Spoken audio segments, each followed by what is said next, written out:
There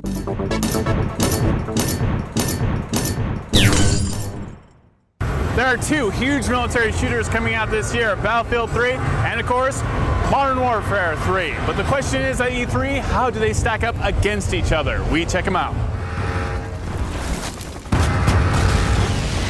I just got to play Modern Warfare 3. What I got to play was Spec Ops, and what that is it's kind of like a horde mode. You're constantly being attacked by waves and waves of enemies. They really improved it for Modern Warfare 3. There are lots of bonuses, lots of upgrades to buy, different weapons, but there's also some improved AI, and what's really great is that you can actually buy your own AI now. You can actually call in your own squad to fight with you. The gameplay feels as tight as it's ever been for Modern Warfare 3.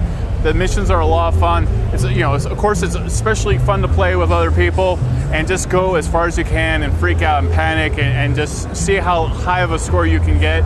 But one thing that's really nice is that they're actually using multiplayer maps instead of single player maps. That means that you on your own time can just play these Spec Ops missions and get familiar with the maps for multiplayer before you go against other people head to head. So you can really get a feel for the maps, a feel for where you need to be, and it's a good way to train up to be a badass in the future. So that's our look at Modern Warfare 3. Now we're going to check out Battlefield 3. I checked out Battlefield 3 and my first impressions were, wow, this is a really, really kinetic game.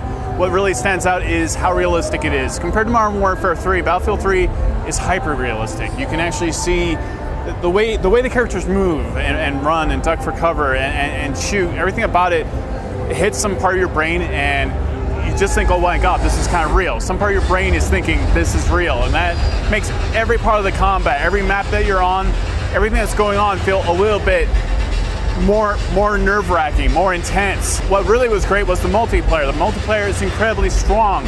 You will see really large maps, extremely large maps with lots of different levels, lots of high and low points.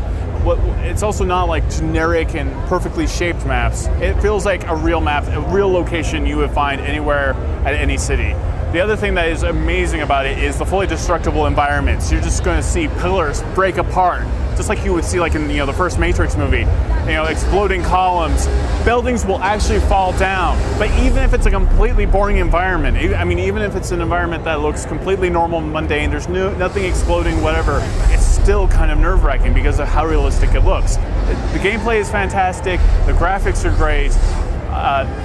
This is a really, really solid military shooter. For E3 this year, we have to give it to Battlefield 3. Battlefield 3 is the winner against Modern Warfare 3, at least at E3, but we're going to have to find out a lot more when both games come out.